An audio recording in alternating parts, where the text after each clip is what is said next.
If you are already a certified diver, or if you're working on becoming a certified diver, do you ever wonder why you're taught some of the skills that your instructor asks you to perform above and below the water? Like, why on earth would we ever take off our BCD and put it back on underwater? Well, today we are going to talk about dive instructors and the code of practice by which we have to abide and the standards that we have to uphold. Welcome to Everything Scuba. As a YouTube channel that focuses mostly on the instructional aspect of scuba diving, we love the interaction that we have with our viewers sometimes after shows. For example, when we show certain techniques or skills on a show, sometimes questions arise about why we did the things we did and the way we did them. Josh and I are happy to answer those questions anytime, but it brought around a bigger topic that we thought would give you some more information and background on why scuba instructors do the things they do. Hey guys, welcome to Everything Scuba. I am Lyell, and if you're a first-time viewer to our channel, welcome. We're glad you found us. We are here talking about, well, everything related to the world of scuba diving. And if you're like us, if you love to scuba dive into Everything Scuba. And along the way, if you guys find something that you like, it's helpful to you in this episode, hey, drop us a little like down below. Sure helps out the channel to spread the word of Everything Scuba. As dive instructors, regardless of what agency you teach for, and I want to make it clear here, our channel is not here to, nor will it ever disparage other dive agencies. But regardless of what agency you teach for, instructors are held to a standard or standards that are set for them by their agency. I am a PADI instructor, and in my hot little hands here, I have a copy of my instructor manual. It is all marked up. It's got lots of little tabs and things in it, and I'll explain why I do that. This instructor manual lays out in great detail what the specifications are for the instructor and also the students in terms of performance requirements that they are expected to meet during a specific class. This is reviewed and revised annually, and so as instructors we are required to download the annual copy. Any updates, any changes, we are supposed to make ourselves well aware of those changes, and therefore we're held to that new standard that may be changed and set. In conjunction, any specialty class, for example, dry suit, search and recovery, self-reliant diver, they have their own specific instructor manuals, and we have to abide by those certain standards and performance requirements for students also. One of the first things that this manual covers and discusses is the fact that this manual provides PADI course requirements.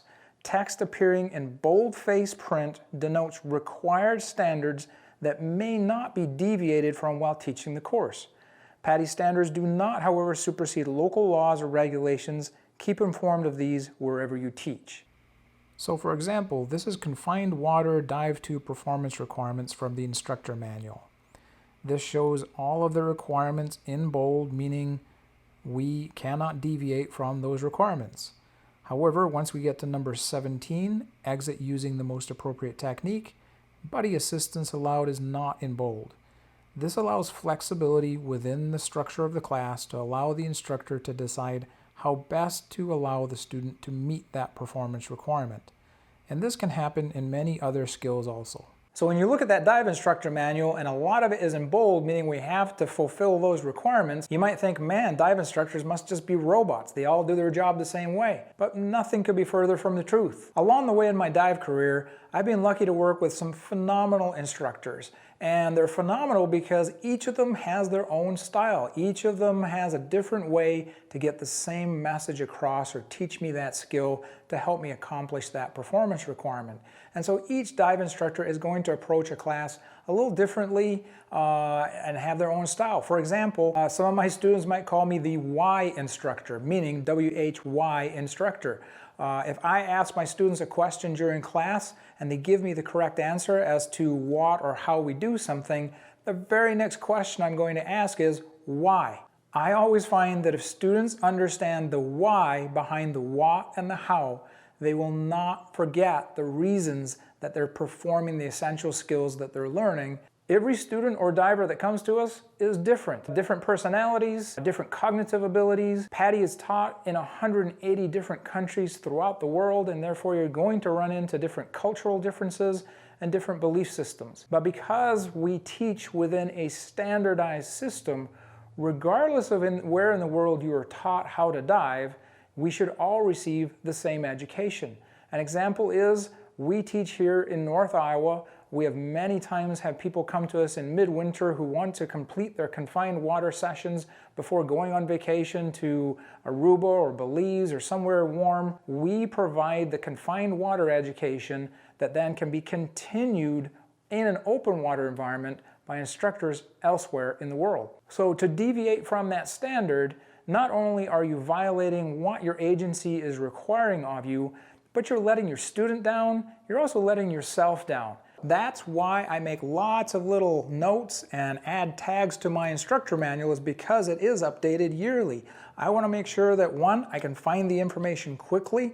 2, I want to make sure that this is the most up-to-date version that I have to make sure I'm teaching in the correct manner. Hey guys, sorry to interrupt the video. I'm bringing you a public service announcement. Recently, we launched a contest for subscribers to win a custom Everything Scuba stainless backplate as well as a wing and Hogarthian harness. Check out this link above for the video where we launched the contest. Check out the description of this video for the details on how to enter this contest. And remember, you must enter before July 1st, 2021.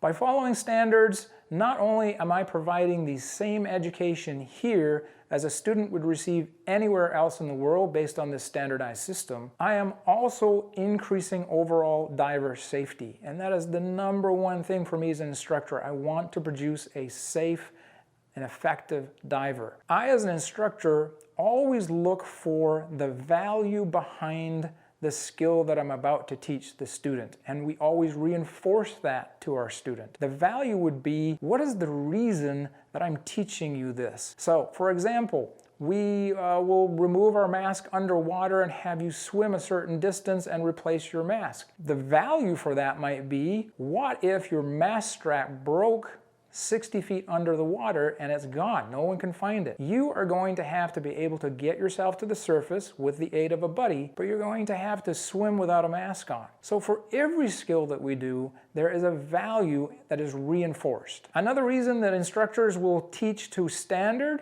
is unfortunately because of legal reasons. If a student is not taught to a specific standard and incurs an injury either during class or after class, and they can prove that that standard was not taught to them, then the instructor is legally liable for their injury, and the agency itself will not defend an instructor who does not provide education to that standard. Another reason for teaching to standard is to set a professional example for other divers and importantly for other dive educators. As an instructor, I'm responsible for educating other dive professionals, dive masters or dive masters in training. I'm also an IDC staff instructor, and so I work with people who want to become a dive instructor.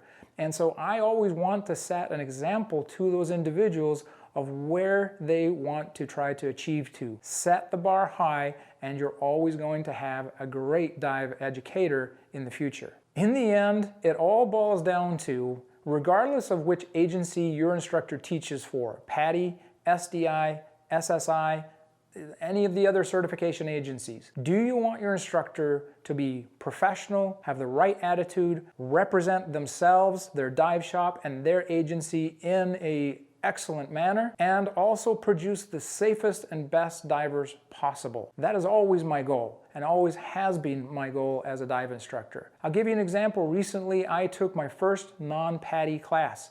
I did a rebreather certification with instructor Nevin, who is a TDI instructor. He made the class fun, informative, hugely beneficial to me as a diver, and that wasn't because that he worked for TDI, it's because of who he was as an instructor. As instructors, that's what we should all strive for. We should strive to be the best example possible for our students and fellow divers, regardless of what agency we work for.